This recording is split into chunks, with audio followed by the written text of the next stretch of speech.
Բարև ձեզ, հարգելի գործընկերներ, ազգային ժողովի մեծարգո նախագահ, սիրելի ժողովուրդ, քննարկում ենք հեռուստարադիո հանձնաժողովի անդամ Հակոբ Հակոբյանի լիազորությունները դադարեցնելու մասին որոշման նախագիծը, որը ներկայացրել է ընդդիմությունը, մասնավորապես Հայաստան դաշինքը, որի անդամներն ըստ էության վիրավորվել են պարոն Հակոբյանի արտահայտություններից, որը նա արել է հաղորդմանը հյուր լինելու ժամանակ, որտեղ ըստ էության պարոն Հակոբյանը գնահատականներ է հնչեցրել պատմական իրողությունների վերաբերյալ, ուրեմն 1900-ականների սկզբի, ուրեմն իրադարձությունների վերաբերյալ, հետո համեմատականներ է անցկացրել մեր օրերի հետ եւ ըստ էության գնահատական է հնչեցրել Դաշնակցության գործունեությունը որպես հիմնական ավանդական կուսակցություն։ Եվ ըստ էության Դաշնակցությունը վիրավորվել է այս արտահայտությունից եւ օրակարգ է մտածել եւ բերել է եւ իրենց գոյությունը պահպանելու համար հերթական օրակարգն է ազգային ժողով բերել, բայց ինչպես հասկանում ենք, այս օրակարգը կրկին թարս է աշխատում Դաշնակցության համար, որովհետեւ մենք հիմա էլի քննարկում ենք թեմաներ, որոնք միանշանակ Դաշնակցությանը դուր չեն գալիս։ Եվ ինչի մասին են եղել այդ դատողությունները եւ ինչի մասին են մեր դատողությունները այս 5 տարի է ազգային ժողովում։ Դրանք այո ուղիղ նրա մասին են, հարգելի գործընկերներ, որ ձեր մտածողությունը, ձեր պատկերացումները, ձեր լուծումները ընդհանրապես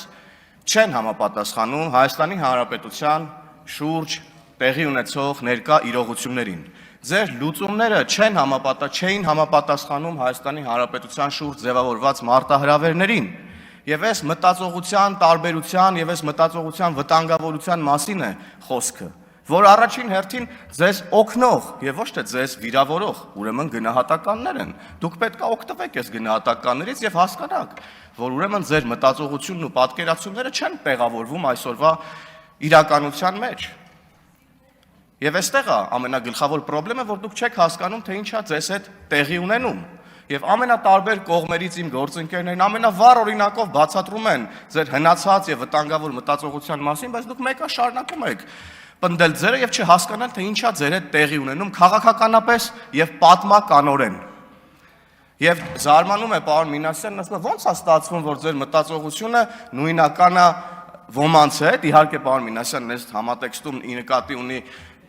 հեռուստարադիո հանձնաժողովի անդամներին եւ մասնավորապես այս դեպքում պարոն Հակոբյանին, բայց չէ, պարոն Մինասյան, մեր մտածողությունը, քաղաքացիական պայմանագիր կուսակցության մտածողությունը, պատկերացումները, ձգտումները եւ երազանքները նույնական են այսօր Հայաստանի Հանրապետության ժողովրդի մեծամասնության մտածողության հետ։ Եվ ըստ էության այդ համամասնությունն ու պատկերն արտացոլված է հենց հիմա այստեղ ազգային ժողովում, մեր ներկայացվածության համամասնության տեսքով, եւ ես վստահ եմ, որ առաջիկա խորհրդարանական ընտրություններին այդ համամասնությունը ել ավելի պատկերավոր է լինելու։ Գիտեք,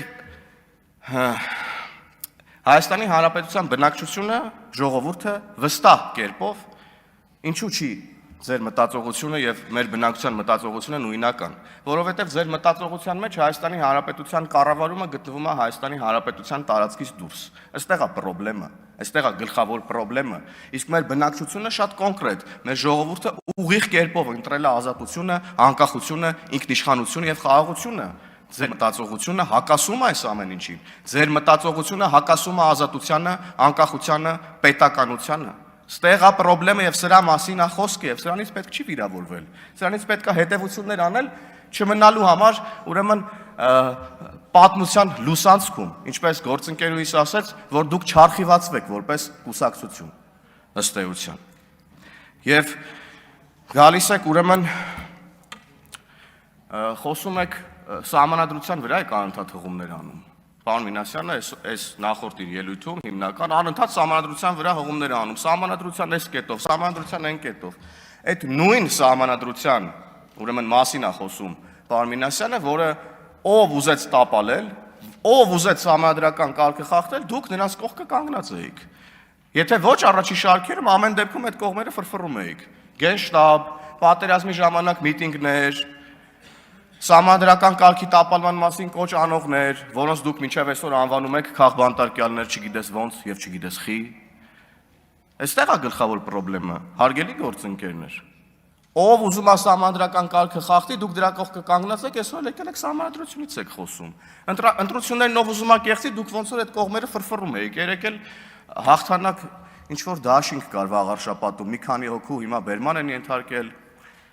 մեղադրանքներ են առաջադրել ենթադրյալ ընտրակաշառքի բաժանման եւ ընտրության իրավունքի խոչընդոտման համար։ Դուք էլի այդ դաշինքի կողքերը ֆրֆռում եք վաղ շաբաթում, դուք մաս չեք կազմում այդ դաշինքին, էլի որտեղ ինչ որ մի բան կա, որը կապ ունի օրենքի խախտման, սահմանադրական կարգի տապալման հետ, ձեր անունը սենց ինչ որ պտտվում է այդ ամեն ինչի կողքերը։ Երթումից եք խոսում, հարգելի գործընկերներ, եւ մեղադրում եք պարոն Հակոբյանին երթումը խախտելու մեջ, պարոն Մինասյան, դաշնակցություն։ Դուք այս ամբիոնից երթում չեք տվել, ձեր մեծ մասը երթում չի տվել Հայաստանի Հանրապետության ժողովրդի առաջ սահմանադրական լիազորությունների կատարման վերաբերյալ։ Դուք չեք երթվել հայ ժողովրդին, որ պահպանելու եք Հայաստանի Հանրապետության սահմանադրությունը, տարածքային ամբողջականությունը մեր պետության։ Դուք չեք երթվել։ Դուք ինչ իրավունք ունեք այստեղ գալ եւ խոսել ուրիշի երթումներից կամ առհասարակ Հայաստանի Հանրապետության սահմանադրությունից։ Դուք դրա իրավունքը չունեք։ Դուք չեք երթվել ազգային ժողովում,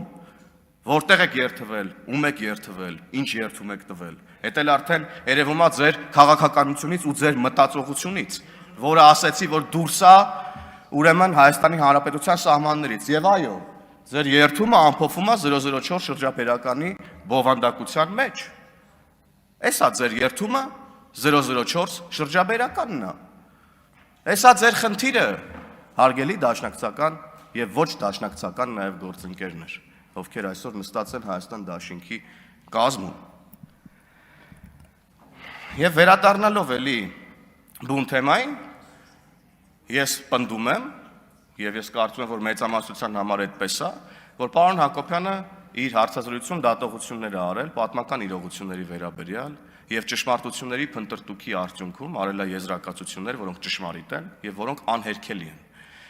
Եվ այն ամեն ինչի մասին, որ մենք խոսում ենք, մեր բնակչությունը, մեր ժողովուրդը շատ լավ տեսնում է, լսում է եւ գիտի։ Եվ ելի կրկնում եմ, որ այս ուրեմն խոսակցությունը, այս օրակարգը, որ դուք բերել եք, ձեզ ընդհանրապես ոչ մի օգուտ չի բերում, ընդհակառակը։ Ելի դուք թեմա եք բացել, որտեղ ձեր իրական դեմքը մենք հիմա իհարկե ոչ մեծ սիրով, որտեղ արդեն հոգնել ենք։ Մենք հիմա ստիպված ենք նորից գալ, բացահայտել, ցույց տալ, ներկայացնել, պատմել, բայց ոչ թե վիրավորական տրամաբանության տոներով, այլ խորհրդատվական այս դեպքում արդեն, որ էլի եմ ասում, դուք չվերանաք քաղաքական կյանքից, չնայած կարծում եմ արդեն ուշա այդ խորհուրդների համար, ուշացած են արդեն այդ խորհուրդները։ Եվ գալով բուն թեմային, խոսքեր հնչեցին սահմանադրական նորմա խախտել եւ այդպես շարունակ, ես ընդհանրապես այդպես չեմ կարծում, որևէ եզրակացություն անգամ փորձագիտական էլ չկա, որ պարոն Հակոբյանը սահմանադրական նորմա խախտել։ Եթե անգամ մենք ընդունենք ամբողջությամբ ընդունենք կոռուպցիայի կանխարգելման հանձնաժողովի եզրակացությունը, եթե անգամ ամբողջությամբ ընդունենք, այնտեղ խոսքը գնում է վարքականոնային խախտման մասին մի դրվագով, որը երբեք չի կարող դիտարկվել որպես սահմանադրական նորմի խախտում, հետևաբար չի կարող հիմք հանդիսանալ հեռուստառադիո հանձնաժողովի անդամի լիազորությունների դադարեցման համար։ Դուք հիմքեր չունեցող օրակարգ եք բերել ազգային ժողով, դուք շատ լավ գիտեք, որ ուրեմն ձեր բերած որոշման նախագիծը որևէ հիմնավորում չունի, դուք դա շատ լավ գիտեք։ Ուղղակի մի օրակարգ եք բերել, որ ջրի վրա մնաք, բայց ջրի վրա դուք վաղուց արդեն չեք, դուք խորտակված եք որպես քաղաքական միավոր, հաջողություն, շնորհակալություն։